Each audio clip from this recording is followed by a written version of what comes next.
Hi, everyone.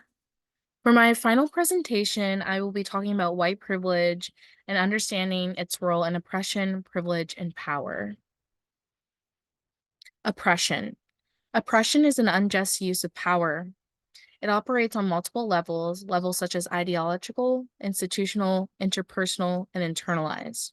Oppression describes a asymmetrical power dynamic characterized by dominations of group by restricting access to social, economic, and political resources. Subordinate groups experience fear, stress, and may develop negative views of themselves. Oopsies. Don't know why that jumped. Privilege. Privilege is understood as an unearned advantage that certain groups possess over others based on characteristics such as race, gender, and socioeconomic status. From our textbook, authors explain that privilege involves systemic and institutional power that maintains these advantages. They also say that privilege is not just about individual experiences, but broader social structures that have been normalized to continue inequality throughout time. The authors highlight that privilege is often invisible to those who have it, making it difficult for them to recognize and appreciate either their own advantages and the disadvantages of others. In terms of white privilege, the author's understanding from the book of white privilege is the normalization of white cultural norms, values, as the standard way of living. It makes it difficult for white individuals to see their own privilege because it is invisible to them. It also has been embedded in our everyday lives. White privilege is also about power and the ability to shape policies and institutions in ways that benefit white people at the expense of people of color. Power. Power and privilege are closely related, and privilege can often give a person or a group power over others. Privilege is the unearned access to resources, and it benefits some people because of their membership in a social group. Power is the ability to influence and make decisions that impact others. Privilege can be based on a variety of social identities such as race, gender, religion, socioeconomic status, ability status, sexuality, age, and education level.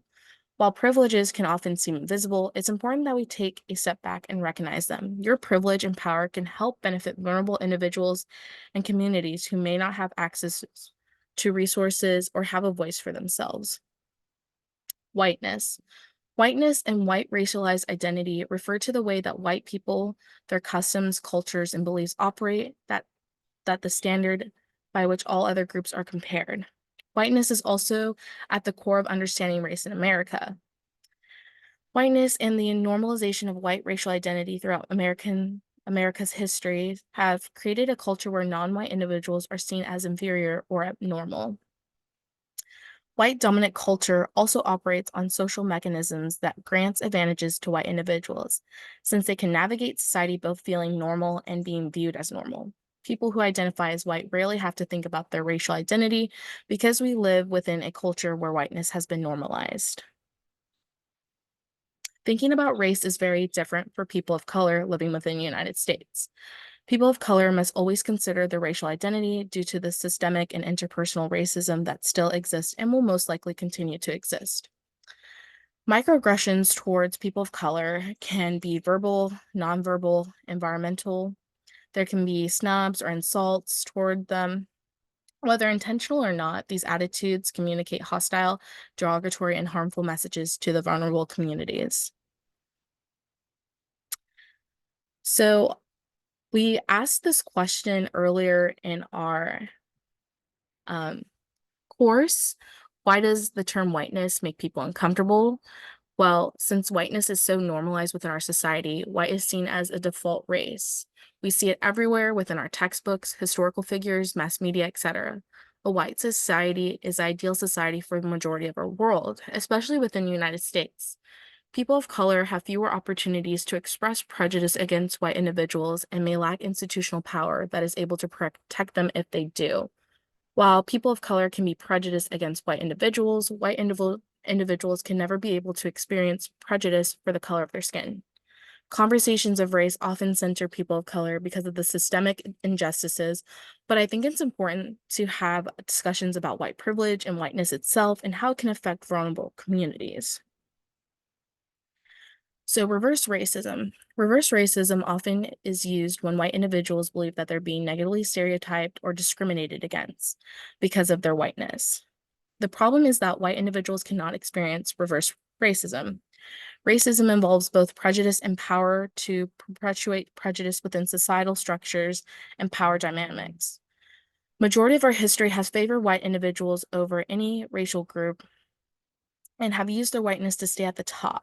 Marginalized groups have and will continue to face oppression and discrimination simply because of the color of their skin.